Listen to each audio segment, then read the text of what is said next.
Good. Hi, everyone, and welcome to our latest Ask the Expert session. My name is Jon Hutton. I'm the lead account manager here at Dawes Sports.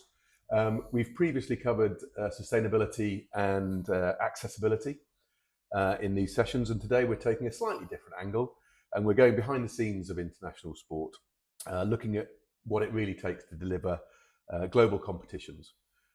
From the outside can look seamless, but the reality can be a bit different. Delighted to welcome James Beatt today, the commercial strategy lead at World Curling. Welcome, James.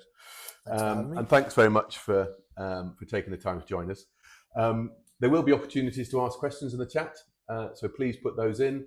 If we get time, hopefully we will get time to answer a couple of those at the end.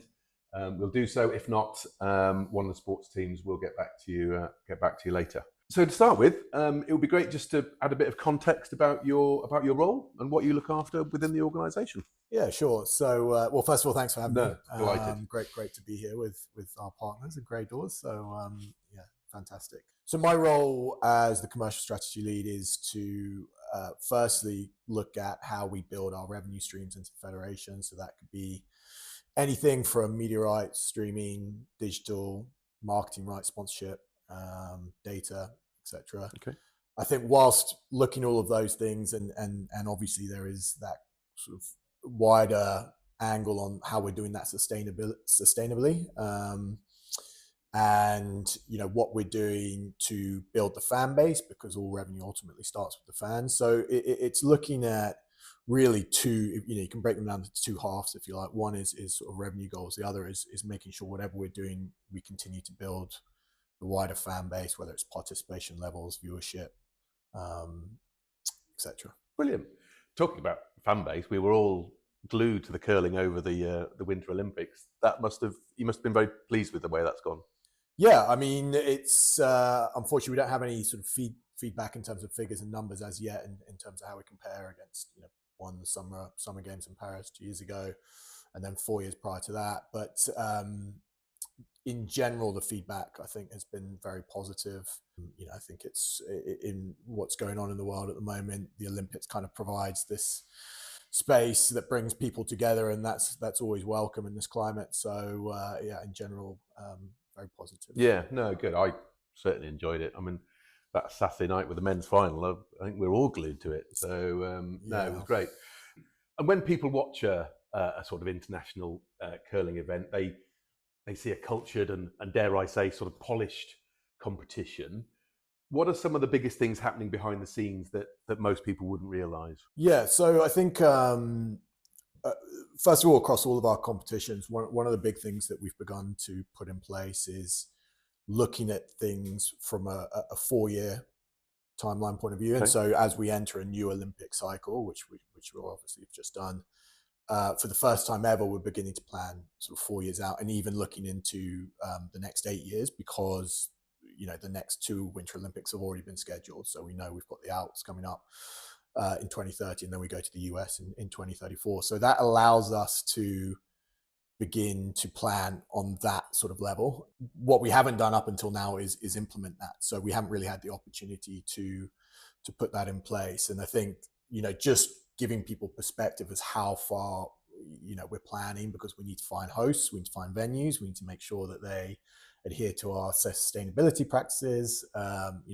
It's feasible for our athletes to make it there. Obviously, given other issues going on in the world, we've got to sort of almost think that far ahead. Could there be issues in the Middle East, or could there be issues in Russia, etc.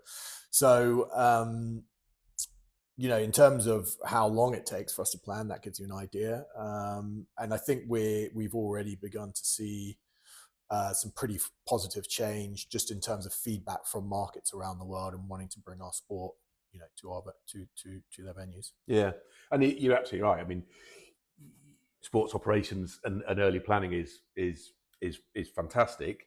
You've just mentioned 8 years hence, and how far in advance these plannings for major events start. What are the first things to sort of fall into place, and kind of who decides? Good question. So at the beginning of any Olympic cycle now is like we'll almost go to tender. So we'll go out to all of our members around the world and other third parties, could be agencies, could be markets that aren't actually even members of our sport, but they're looking to build their tourism and looking to build their sports event portfolio. That will allow everyone a fair opportunity to come in and bid for our events. So we've just begun that process, like I said, for the next 4 years. Once we have those bids in place, there will be a number of calls with those hosts. We'll have certain questions where perhaps they are lacking certain areas, or there's no hotels within 5 miles of the venue. That might sound like a pretty basic thing, but in some places that's an issue. You've got athletes then traveling 5-10 miles to and from a venue every day. So once we go through all of those things, we'll then make a decision. That decision will be based again on kind of finding that balance between knowing our strongholds, so our bigger markets, which might be Canada, Switzerland, Sweden, etc., Japan, and finding new hosts. So, one of the big things for me, almost going back to your first question, is looking at, how do we build our fan base and do that in a sustainable manner. Well, finding new hosts is part of that process. And what tends to create the most sort of pressure or uncertainty in that process? Is it the logistical side, or I think commercial side? I think one of the big challenges in the world at the moment, and two of the big ones for us in particular, are the cost of energy bills and access to ice. So in a world where global warming is really coming into its own very quickly, we have that challenge in finding sort of venues that are able to battle that at a price that's sort of works for us. And so we're kind of battling that at the moment, but at the same time working countries on how to even Qatar, for example, have their own sophisticated ice venue that they use for UFC and other events as well, but actually underneath all that they have ice available. So Qatar's maybe not the best example at the moment, but we are looking at those new markets. Yeah, well, actually, it does kind of lead on to that sort of thing, because something always changes or can go very wrong. And we'll take the Middle East as an example at the moment. People traveling the world for sport, suddenly the ability to not travel through the Middle East has made a difference. Can you share, is there a challenge that World Curling's faced that people on the outside would never expect from that point of view? Yeah, I mean, I think it's one of the big things I've learned in my sort of 3 years of being involved in the sport is the making of the ice is a really big challenge for us in every venue we go to. So unlike an ice hockey arena, for example, where you can have frost on the ice, and they allow the ice to kind of be used in any which way possible during an ice hockey game. When we start an event, the way we sort of create the ice has to be maintained almost throughout the entirety of that event. You have to think if you look at a curling rink, there's no frost on the ice. That in turn is really contributed by a number of factors. One is the temperature of the arena, the temperature of the ice, how humid it is in the arena. That's a really big part. So one of the big challenges for us is each arena we go to has to have a dehumidifier in place. So it's not just that the arena has to be cold and the ice has to be a certain temperature, but we've even looking at the humidity. And most arenas won't have that because there are more ice hockey arenas in the world than dedicated curling rinks, and we will often use ice hockey arenas. So then we've got to bring that dehumidifier in. What does that cost us? All those types of things. And it's big for the athletes, because if we wouldn't notice, the average amateur, but if you are a pro, if you step on the ice one day and the temperature is set at a certain level and the stones or rocks are moving at a certain pace, and you go in the next day and it's changed dramatically, that affects how you're going to perform. So that to us is one of the big challenges, and probably something I imagine a lot of people aren't aware of. You think it would it would be fairly straightforward. An ice rink that looks looks the same day in, day out, but yeah, I mean, it was interesting because we had you may have seen it, but we had Rob and Ramesh come on to one of our shows pre-Olympics. It was kind of a build-up, and one of the things which was quite amusing to us, maybe not so amusing to them, was that they'd sort of practiced in various places around the world. And when they came and stepped on our ice, professional stuff. Well, I mean, bless him, Ramesh, he could barely stand on the ice. So if you'd seen it, he's basically crawling off the ice. His sort of light-hearted comment at the end was, "I've never been on ice that's so slippery." And that just gives you, what it said to me is it gives you an idea to the average person of what curling ice is versus, say, just your typical ice. Yeah. Ice hockey arena. Yeah, I hadn't. You think of it, but you don't realise the absolute consistency across everything. No, good stuff. And how much of successful sort of travel planning comes down to commercial relationships versus sort of pure logistics? Yeah, so I think obviously we've been partners now for 2 years, I think it is, or at least 2 years. And I think one of the things that I've learned from previous roles in sport and working with international federations is trust and consistency is a huge part of building relationships over time and seeing gradual improvement in what you're doing. So I think with our, one of the big things we're implementing across the federation, the sport in general, is trying to bring a little bit of modernization to the game. And that can be anything from the way we deliver our events to actually what we're doing internally. So learning about our travel habits, how early are we booking our flights, building relationships with trusted partners like yourselves over time. And we've learned a lot. And I think it's, one of the things we wanted to implement is we have a responsibility to our members, to, the wider sport, to be spending money in the most efficient way possible. So even if that is, booking in advance, I think we talked about earlier, but at a certain time limit, is that improving over time? Are we getting better at it? How do we benchmark to other sports? I think if you asked internally, anyone would say, well, we're doing a reasonably good job, but we weren't gathering any data. We didn't really know. We weren't comparing ourselves to other organizations. Whereas now we're really learning about that. And it's like, well, are we actually good? And I think, as I said at the start, is just building that relationship with a trusted partner over time, I think is really important. It is interesting on different sports having different pressures in regard to advanced purchases and those types of things. And there are, we know that curling are blessed with a reasonably structured season, so that does help from that point of view. But obviously there are things that can change.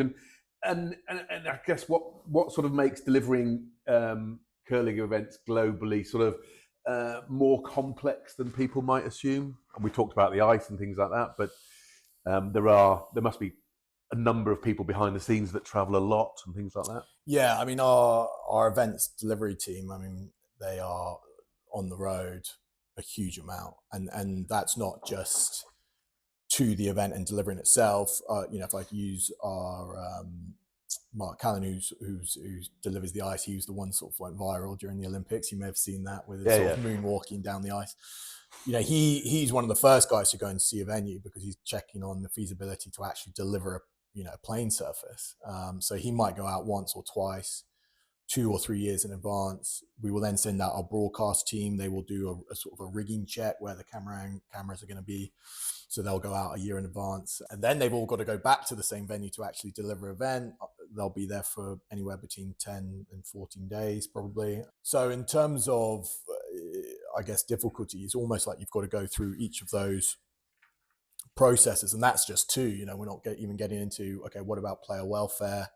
What's their experience going to be like? If they, what's going on in that market? Obviously, I think I can speak freely about the US at the moment. Maybe not everybody agrees with the way they're approaching things. And what happens when an athlete decides, well, I don't want to go to the US. I don't feel welcome. Then what do you do if you have and I think all these things is without sounding too controversial, they're all part of this planning process, and a huge amount goes in behind the scenes, especially when you guys, as you say, with broadcast and things like that. Again, things that you wouldn't realise that a camera angle is really important on different sports, and how that transfers across. Yeah, I mean, one of the interesting sort of broadcasting, again, another sort of learning curve for me coming into the sport was we'd quite often ceiling height's an issue.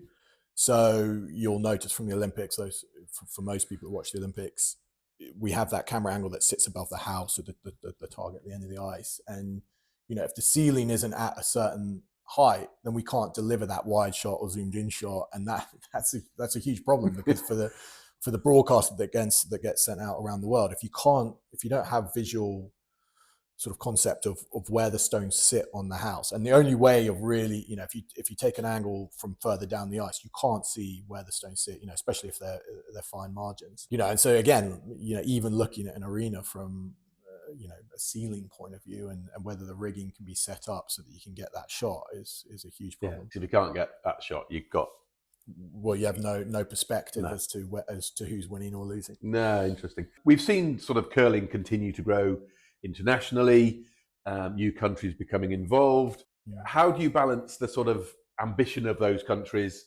to take events to new regions with the sort of practical realities of being able to do it? So to take a step back, we've recently kind of restructured a number of events. Again, that comes into that sort of modernization process that I sort of talked about. And, I think one thing that the sport does lend itself to is we can be very inclusive as a sport, just in terms of, being able to have a go, being able to participate, being able to understand the sport. You can play when you're very young, you can play when you're very old. So I think, we really want to leverage that. That's an opportunity that I see within the game and an opportunity for us to grow. So in terms of restructuring our events at the moment, so in our World Men's, which is currently going on at the moment, we have 13 teams participating. That will move into a kind of two groups, if you like, or two pools of 9, so 18 teams in total. So expanding that number of teams competing. We will then have a B division, if you like, or a second division. And there'll be a promotion relegation opportunity there for markets. And so that will kind of lend itself again to be, moving towards that sort of more inclusive strategy for your non-traditional markets. I think it's always within any sport, your top, even if you look at football as the world's sort of biggest game, if you like, it tends to be the France, the Spains, the Brazils that continue to be at the top of the game. But what you want to do is provide the opportunity for people to qualify and maybe one day get into the Olympics, it's the pinnacle. And so, and I suppose if you've got a pathway that countries can understand and know where they can get to, then that helps. Correct. And I think even just from a grassroots format, I mean, we're sat here in the centre of London.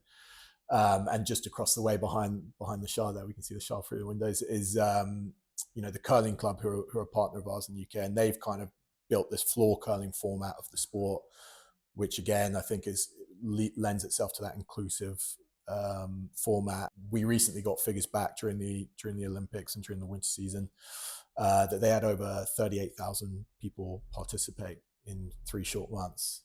So what that says to me is, again, if we're able to kind of build out these formats that I've just sort of mentioned, that we should hopefully see our participation levels begin to increase around the world. Yeah, interesting. I guess it's a bit like T20 cricket or things like that, where a sport has evolved into different angles of being able to do it. Yeah, I think a really good example is paddle. I don't know if you've played paddle. I've yet to grace a paddle court. I mean, with paddle, what's very noticeable when you step onto the court is it's just a lot easier to play than tennis. I think tennis can be quite frustrating because every time you hit the ball into the net, it's like you got to run it, you're going to get it. And what they've done is basically create a format that's a lot easier to sort of rally and begin to get into. And I think with curling, to be at the top and be able to deliver a stone down the sheet of ice consistently, that is very hard to do. I can assure you, I've had a go. It's almost, I find it impossible to even just keep the stone almost on the field of play, if you like. But if you're able to create a format where at least you can have a go and begin to sort of compete with others and enjoy that experience, then you'll find that. Very interesting. So, well, I might have to have a go at that. I've got more chances of doing that one. We're just about running out of time. I'm conscious of a couple of questions on the chat, and we probably won't get to them. But just sort of to wrap, is there, sort of looking back at at recent events? Is there a moment when you've thought people watching this have got no idea how close this was being to a nightmare or a car crash, or something's gone wrong, or people have got no idea how this could have been such a serious issue? Is there one that over a period of time that stands out? Well, I think how serious an issue is obviously subjective. You might ask one person who's maybe a bit more seasoned in their delivery of sports events than others. I mean, I think having the world having come through COVID, I don't think there'd be anything that's more sort of serious as that. I mean, the idea for sports events in particular that no fans can attend an event from a just looking at it from a revenue point of view. I mean, that's what that costs an organisation is tough. I mean, we talked about planning. One of them sort of more is a bit more lighthearted is before the Olympics we'll have a test event in the venue. So we had our World Juniors in Cortina, which was over a year ago. Very successful, testing the ice, testing, having people in the stands, what the safety measures put in place, broadcast, etc. Camera angles. But one of the things that we found out about Cortina is there was sort of trips in the power outages. Yeah. So throughout our World Juniors, which again is our test event, there were occasions where we sort of had power outages, and you work through that. Okay, what's the backup generator, etc. And we really worked hard to make sure that would not happen at the Olympics, obviously main event. And for those that didn't follow the Olympics so closely, but curling starts 2 days before the opening ceremony. So actually we kind of kick off proceedings, if you like. And on the first day, believe it or not, we had a power outage. Now it lasted for about 3 seconds before the backup kicked in, but you can imagine having gone to Cortina, run a test event for 10 days, made sure everything's in place, made sure, the one thing that you would not want to happen, knowing that those outages perhaps during the juniors were a bit more serious. When the world is watching. When you're the opening sort of event of an Olympic Games, that's one thing we were not hoping for. But luckily, the sort of backup kicked in, and it all, and that was the only one we had. So. But that's the whole point of planning and everything else. Correct, isn't it? correct. But I think that was, for 3 seconds, your heart sinks. I can imagine. So, and that could have changed the ice and everything, Yeah. Well, you joke, but when you have 5,000-6,000 people in an arena, that warms up pretty quickly. Yeah. And the Cortina arena in particular was very, one thing that was actually great about the venue was that it felt like the fans were really on top of the athletes, which I think's, a great kind of, in some ways, hostile environment, but fun for the players as well, to be under that kind of pressure. So, we're out of time. Thank you, James. Really, really enjoyed it. Really interesting. I hope people have enjoyed it too. I'm sure they will have done. There'll be things there that we didn't know beforehand. And all the things that go on behind the scenes in regard to delivering international sport.